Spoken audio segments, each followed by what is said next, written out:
ada kesan bahwa KPK tidak menangani kasus Big Fish, tentulah harus juga kita tanya. 10 tahun Lukas NMB di Papua tidak pernah tersentuh hukum. Apakah itu bukan Big Fish? Dari TPPU yang sudah kita lakukan penyitaan, kalau saya tidak salah, sudah mencapai 81 miliar atau mungkin lebih. Dan ini tentu akan kita selesaikan. Selanjutnya ada juga yang mengatakan bahwa selama kepemimpinan saya dan 4 rekan yang lain, mengatakan bahwa tidak akan ada yang tersentuh, khususnya para pimpinan partai politik. Saya ingin garisbawahi, kami bekerja secara profesional, tunduk kepada seluruh aturan hukum dan peraturan perundang-undangan. Sekali lagi kami katakan, penegakan hukum tidak boleh melanggar hukum itu sendiri. Tentu kita berdasar kepada unsur-unsur pemidanaan.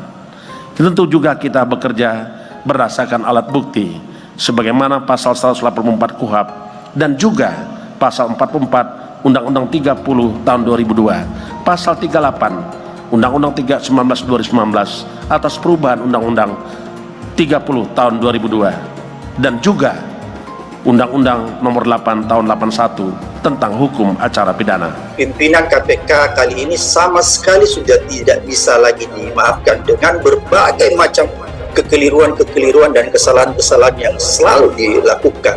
Oleh karena itu, saya sangat sependapat, bahkan dari kemarin-kemarin sejak terjadinya ini saya sudah berpendapat bahwa seluruh pimpinan KPK harus mengundurkan diri sebagai salah satu bentuk pertanggungjawaban.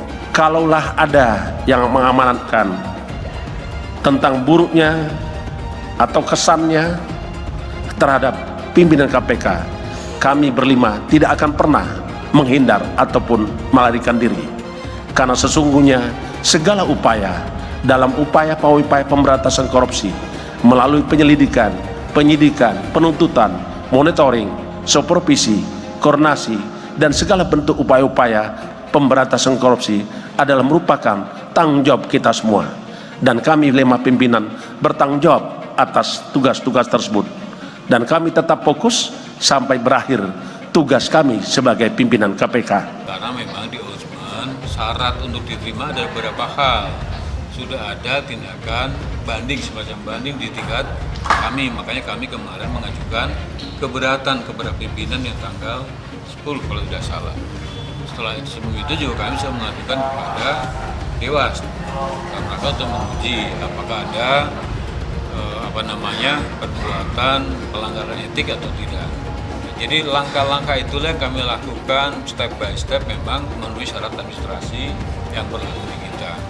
Tentunya kita nanti akan berlanjut, seandainya nanti ada keputusan dari pimpinan seperti apa, jawabannya akan kita tindak lanjuti. Intinya kami akan taat asas, taat aturan dalam rangka untuk mencari keadilan. Memang sebelumnya pemerintah mendengarkan pendapat semua kalangan, ya, dari kalangan teman-teman aktivis, ahli hukum tata negara, kemudian dari anggota DPR, pendapat-pendapat semuanya kita simak.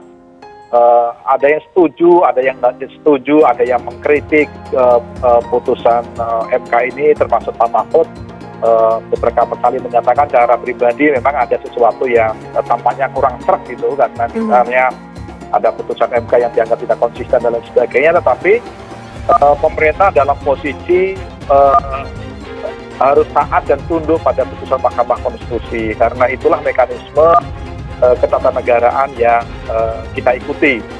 Itu jadi meskipun mungkin sebagian kalangan menganggap ini putusan yang kurang tepat atau tidak adil dan segala macamnya, tetapi itulah mekanisme ketatanegaraan kita, sehingga mau tidak mau pemerintah harus mengikuti putusan MK itu. Nasib Firly Bahuri CS di ujung tanduk.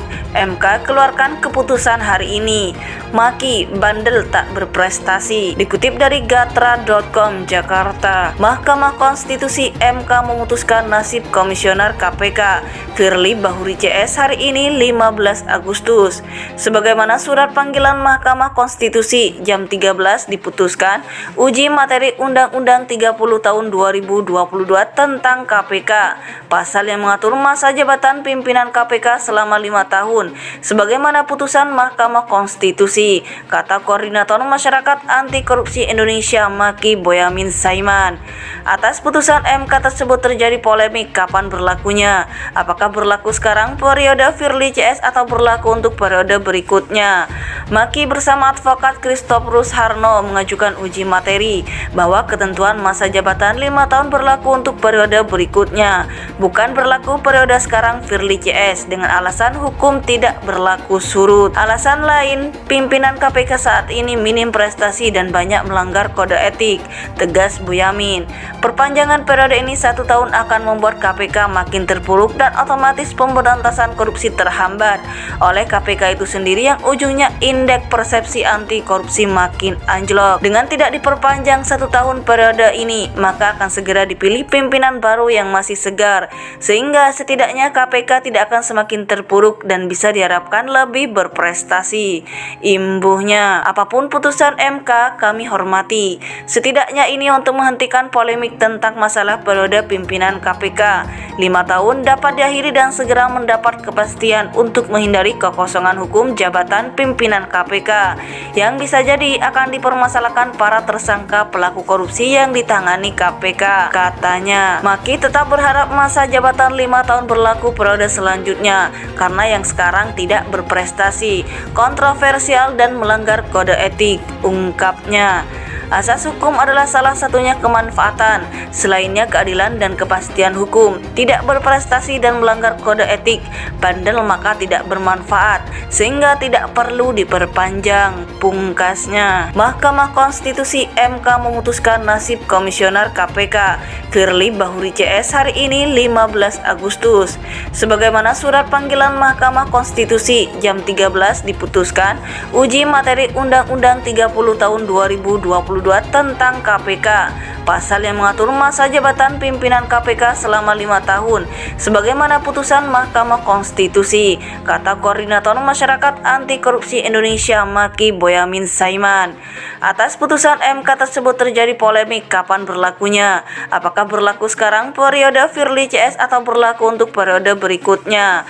Maki bersama advokat Christophorus Harno mengajukan uji materi bahwa ketentuan masa jabatan 5 tahun berlaku untuk periode berikutnya, bukan berlaku periode sekarang Firly CS, dengan alasan hukum tidak berlaku surut.